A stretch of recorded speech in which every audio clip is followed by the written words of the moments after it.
and it's like, whoa, and it blows your mind. It's all the shading and stuff. It's really well shaded. Everything looks so rounded. And you're really going to think that it's a game that's a generation ahead of its time. Yeah, Yeah. brilliant. Last second timing stuff in there where you have to jump real quick. I think a lot of people are going to be surprised at the kind of game that Donkey Kong Country is.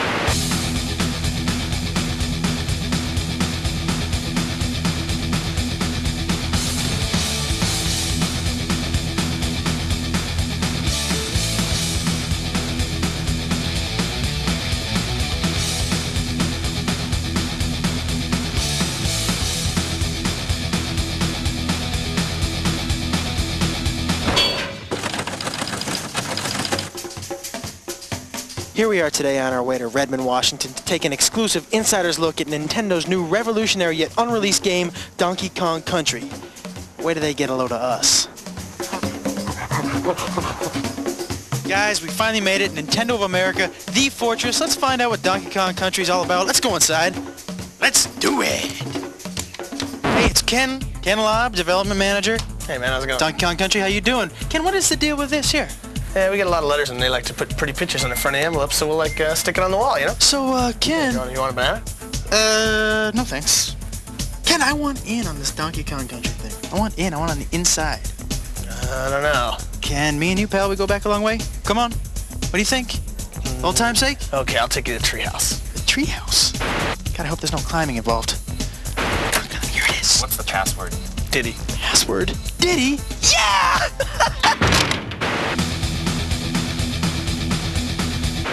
You know, after about 1,000 ditties, we finally get into the treehouse. We're gonna say hello to Tony Harmon. He is the product development manager here at Nintendo. Tony, how you doing? Pretty good. Welcome to the treehouse. Thank you very much. And I want to know, the story behind the game. I'm here to talk about the story. I'm the wrong guy. We need to get Dan here. This is Dan Olson. Oh, Dan! What's up? How are you?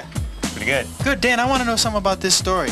Basically, we had a chance to kind of create a new story for Donkey Kong. We gave him a world to live in, some supporting characters, foremost among those Diddy Kong, the little Kong wannabe monkey guy. Little Kong wannabe? He's a cool little dude who follows Kong around, tries to be just like him. The story actually picks up with Diddy sitting in the jungle guarding the banana horde. No sooner does the storm start, nightfall, Kremlings come, stuff Diddy in the barrel. What are... Kremlings are the tribe of evil reptilian beings who inhabit the island, and they're very envious of Kong's banana stockpile. As we all are. Yes, as anyone would be. Yeah. And they stuff Diddy in the barrel, punt it in the bushes, and grab all the bananas and take off with the loot.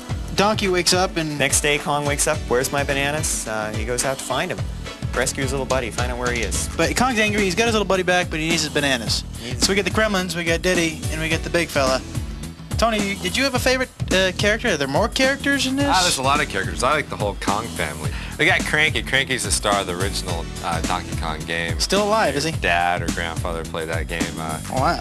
Then we also have Funky Kong. Funky is kind of the California surfing kind of Funky Kong. Yeah, he That's runs nice. Funky Flights, and the Funky Flights allow you to fly around to different parts of the game.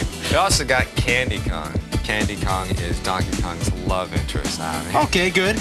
I was wondering, maybe I could take a look at the game? Yeah, Sure. right over here. These guys are so easy. Yeah. This is Armand, and this is Rich. Hey, how you doing? Oh, hey. These guys test Donkey Kong Country for a living. We have hundreds of areas in Donkey Kong Country, and these guys have to play each area probably 100, 200 times each, weeding out all the bugs. This is a prototype board. There's 8 chips on this, 4 meg each, which makes it a 32 meg game, the biggest game ever. This 32 megs allows us to do a variety of action and a variety of backgrounds. We have snow levels, jungle levels, The pyramid type level. pyramid levels, The cave scaffolding levels, level. The forest levels. The industrial level. And underground, factories, all kinds A of lot of different bizarre levels places that you wouldn't expect to find on an island. Yeah, it does. We've got a bunch of guys that call it goodies. These guys help you out. We got Ramby, who's a rhinoceros, who bashes through some walls, helps you find some hidden areas. We got Winky the frog. He's bad. He can jump on top of a lot of chairs. Espresso either. Yeah, we got Espresso. That's an ostrich, a flying ostrich with these little bitty wings and goes flapping along the top of the screen. We have a lot of other special effects we do as well. On the snow level, we have 12 different layers of snow going back and forth. We have forest levels with parallax scrolls for dimension in the game. How did this project get started? Visited my friends at Rare. Rare's been working with Nintendo for a number of years, and Tim Stamper, the head creative person there, was telling me about an idea he had to make a game out of fully rendered characters. Tim, I was just curious as to how you made them look so real. Because we're based in Twycross, we have a zoo about 2 miles away. Ah, you went to the zoo. The zoo, yeah, and had a good look at the gorillas and the monkeys, and with video cameras, it was pretty funny. Hey, big fella. Hey, there's Diddy. Diddy and Donkey. Oh, get out of the way, Diddy. How's it feel to be the prototype, fellas? Using advanced computers to produce a three-dimensional model that we can display on a computer screen. So, what do we got to eat here? Well, today we got the cream of banana soup, the banana and peanut butter sandwich. Hey, well, your name is George, George Zachary from Silicon Graphics. I was wondering if you could help me out a little bit in explaining the game. Sure, it's a really cool game. It was created on this thing called the Challenge, which is this really advanced supercomputer. Basically, picture 20 supercomputers in a box. Now, with all this technology, am I going to have to buy an adapter for my home Nintendo? Not at all. In fact, when the game was created on the Challenge, it was basically specially output to the Super Nintendo game system. So it basically comes in a cartridge, you stick it in the system, and you play. How do we make the roundness, the 3D? Actually, it was created on the Challenge, first in a wireframe. Actually, then you grow shade them, or you can Phong shade them, and then you actually texture map them. And you can even trilinearly bitmap interpolate. That sounds a little dangerous. And let me ask you this. I heard downstairs something about ACM Yeah, technology. that's advanced computer modeling. Basically, what you can do with it is it lets you create fully realistic, fully rendered 3D graphics, so the person has a sense of really being there. Same computers that were used in Terminator 2, Jurassic Park, new movies like True Lies, Mask. A year and a half later, we're closing on the finish of the game.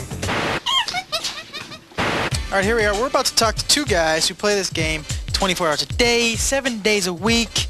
And guess what, folks? Guess what? They get paid. This is Henry. Henry, say hello. Hey, what's up? Henry, we were wondering if maybe you could show us a couple tips and pointers.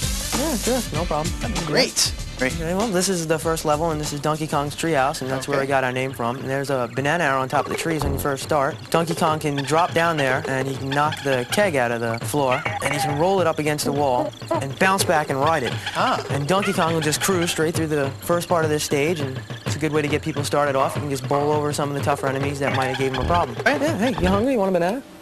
No. Well, I guess I could show you something else, too. This is a snow level later on in the game. It is snowing.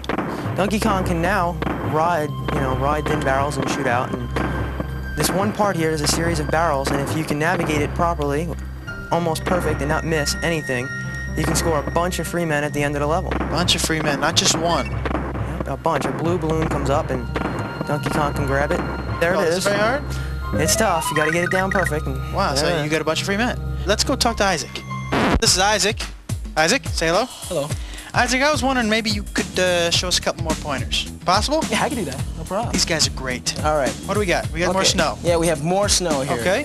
What we're going to do is we're going to jump on this igloo and use this really slow vulture. It looks peculiar. Peculiar enough to get us into a bonus level. Bonus. And I must say, this is one of over 100 bonus levels. 100 bonus levels. Yeah, and in this bonus level, Not something you see in every game. Absolutely. You have to guess which barrel that this golden medallion's going to wind up in. Like to take a guess? Yeah, the far right. Okay. Oh, you're very good.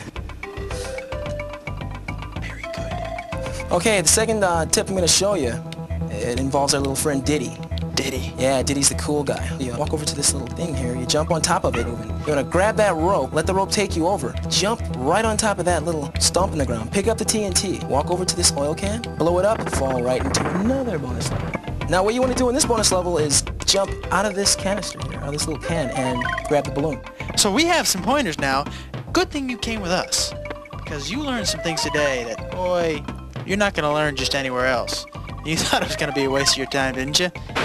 Fried green bananas, bananas au gratin.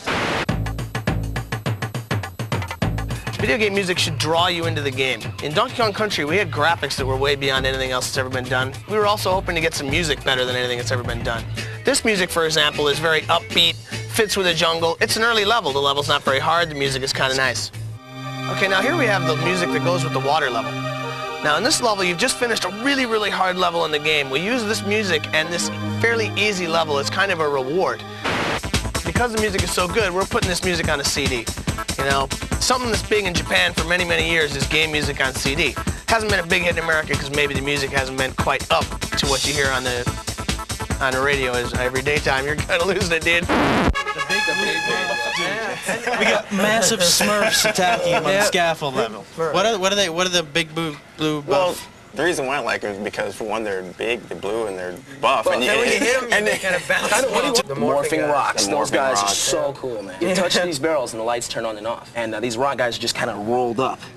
When you hit this light, they unroll and they start walking towards you. It's so cool. And it's really And you got to switch them on and off. Sounds a little scary. Yeah, On Guard's the fisher ride, and he just kind of pokes you with his swordfish front. And Pokes the bad guys. yeah, Do you guys get to ride? Do we get to ride minecart? Oh, yeah. The minecart was a favorite stage. That's your favorite stage? Yeah, it's a pretty cool stage. You're mining? What are we doing? You're on the tracks, and a lot of them are broken, so you got to avoid, a lot of the broken tracks so you don't fall into the caverns.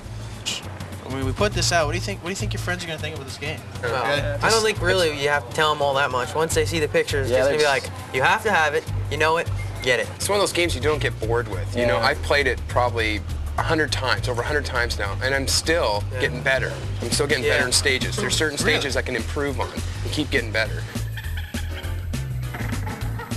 I'll tell you what, you better reserve this game before November 21st, because that's when it comes out in the stores. I already got mine.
Let's see what's in here.